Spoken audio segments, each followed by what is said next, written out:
Hey everyone, it's Mark. This is my recap for Pokemon Journeys episode 101, the One-Stick Thwackey. This was the 1186th episode of the Pokemon anime, and a Grookey focused episode. Did we get some serious character development for Go's Grookey? Well, let's dive into the episode and find out.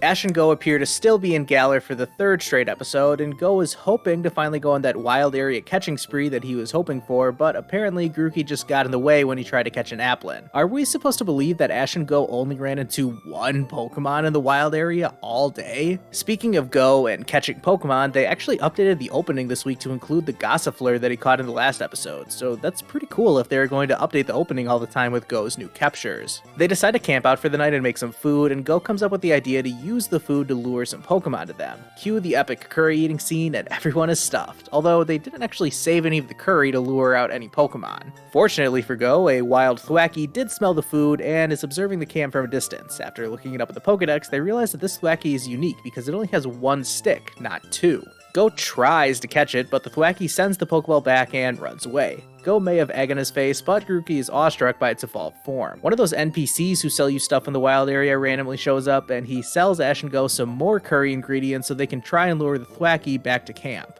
Their plan is a success, and Thwackey quickly returns to check out the curry. Go is ready to take his chance to catch it, but Grookey butts in and prevents that from happening. In all honesty, I'm not totally sure what happens next, as Grookey tries to impress Thwackey by, doing something with its stick, but Grookey just falls flat on its face. Obviously, it was trying to look cool in front of this Thwackey, and Grookey just made an absolute fool out of itself, and now it's so embarrassed that it just cries helplessly. I think this is another indication that Go's Grookey is probably still quite young. To calm it down, the Thwackey starts grooming it. I knew taking that Anthropology 100 course my sophomore year of college would be of some use. I actually recognized this behavior from some of the animals we learned about in that class. I'll let you know if the Philosophy 100 course that I took that same semester has any impact on my life, ever. Grookey attempts to do whatever weird trick it failed at before, but the Thwackey stops it and just has Grookey follow it. Ash doesn't waste time and starts tailing them, with Pikachu and Go following behind. They find Thwackey teaching Grookey how to open nuts with its stick. Of course, Grookey can't do it because really, what can it do? But anyways, they keep on practicing, and Go is starting to notice just how much Grookey seems to be getting along with Thwackey. Just as Go approaches Thwackey and tries to convince it to join him and Grookey, they hear some other Thwackey cries from off in the distance, and this scares Grookey, so it leaves Thwackey's side and clings onto Go for safety. An entire troop of Thwackey arrive on the scene, and that includes this female Thwackey and what looks like a baby Grookey. It was never really established in the episode itself, but I got the sense that these two may be the family of the Thwackey with one stick. At the very least, this female Thwackey seemed to really care about the One-Stick Thwackey a lot. A Rillaboom also shows up. Clearly this is the leader of the troop, and all the Thwackey start playing music by hitting the trees with their sticks. The One-Stick Thwackey eventually joins in and tries its best to keep up with the others, but since it only has one stick, its rhythm is so bad that the others can't help but notice. The One-Stick Thwackey is angry and embarrassed with itself, so it throws its stick down in disgust. The female Thwackey tries to get the One-Stick Thwackey to come with the rest of the troop, but it refuses and just runs away. Ash and Go catch up to it, and they see that it's trying out different items to use as a second stick, but nothing works. Go's Grookey steps in, offering its own stick to Thwackey. They really played this up as an emotional moment, and of course it would be a pretty big gesture for Grookey to give up its own stick. Thwackey refuses, and it's about to run away again when Grookey starts tearfully beating the tree stump with its own stick. Wow, Go's Grookey is an ugly crier. The Thwackey still isn't having it, but Ash and Go realize that Grookey is drumming its stick really fast, and that if Thwackey could do the same, it would be able to keep up with the other Thwackeys drumming despite only having one stick.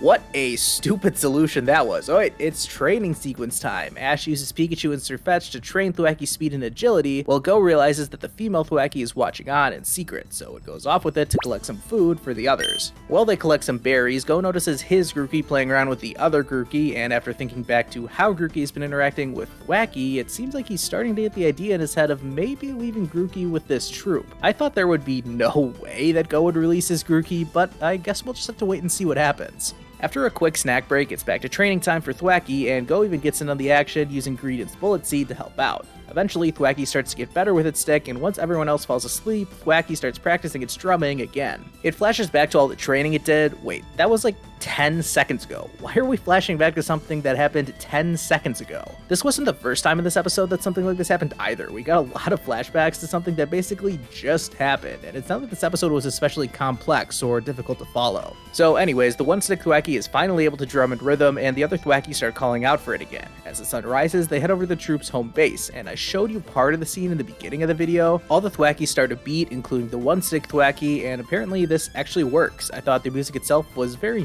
meh, but even the Rillaboom joins in, creating this weird jungle effect that makes the trees grow and plants bloom. Thwackey is once again accepted back with its troop, and Go's Grookey is really happy for it. Then Go, clearly conflicted, offers Grookey the chance to stay with the troop. In a truly emotional moment, Go sadly releases Grookey, and wait, Grookey doesn't even let Go get the sentence out before jumping on its head. Obviously, it was never leaving Go. And with that, everyone is happy, and Ash and Go head out, bringing the episode to a close.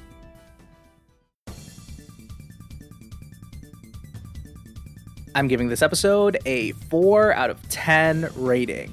Alright, where do I even start with this one? I was actually really excited for this episode. We were finally going to get some character development from Grookey. I didn't think it was going to evolve, and I certainly did not think Go was going to release it, but I did expect something impactful to happen with Grookey in this episode. And if I'm being honest, nothing did. Now, look, maybe we will one day look back on this episode and be able to say that Grookey really did change because of this experience, but it certainly does not feel like Grookey changed in any significant way in this episode. Along with the lack of any real development in this episode, I just thought it was kind of boring. The teases of Go releasing Grookey never seemed that genuine to me, and I mean, Grookey didn't even let Go try to release it, so that was not much of a story at all. I think it's only right to compare this episode to two previous episodes of Journeys, that being episode 22 and episode 54. In episode 22, Go nearly releasing Raboot was way better executed than the story with Grookey in this episode. Raboot was the focus of that episode, unlike the random Thwackey from this one, but I will say that it was nice to see some growth from Go, since unlike when he just left Raboot without asking if it even wanted to stay in Hoenn, Go did at least ask Grookey what it wanted to do this time around. As for episode 54, Sobble meeting Inteleon did directly inspire it to want to evolve, and although I was not a fan of how that played out in future episodes, it did at least progress Sobble's character in a logical and effective way. Whereas in this episode, Grookey got a similar look on its face when it first met Thwackey, you know, not nearly as cute as Go Sobble, but anyways, I did not take away from this episode that now Grookey wants to evolve or that it wants to do anything, really. So all in all, episode 101 of Journeys was not that entertaining to me, and I thought it did a worse job of emulating similar elements from past episodes that focused on Go's starter Pokemon. That is why I gave it a 4 out of 10 rating. Alright, on to something I am way more excited about. The next episode looks incredible. Gary and Horace are back, and it's time for a 4-person raid battle against Articuno. This will be Go's next trial mission, and he initially looks a little upset that this has to be a raid battle with other trainers, but I am guessing he'll be happy once he sees that Horace is back. Does this mean Horace is also trying out for Project Mew? I could see that making sense. As for the battle against Articuno, I think our heroes will succeed in whatever their mission is. I'm not sure if that's going to be catching Articuno or what, but Go will definitely pass this trial mission. And in other news, the AniPoke PR team is already starting to hype up Clements and Bonnie's upcoming return, and if I read one of their tweets correctly, there's going to be a 1-hour special on April 1st, which is going to be awesome. As I'm sure most of you know, April 1st is the 25th anniversary of the Pokemon anime, so it's going to be a pretty monumental day in the community. I've got so much planned for that day, so actually I better just end this video and go start working on all the other content I need to have done in time for April 1st. Be sure to subscribe to my channel so you don't miss any of that content coming up, leave a like on this video if you haven't already, and let me know down in the comments what you thought about this episode. Was I too critical of it? Thank you all so much for watching, and I'll see you guys next time.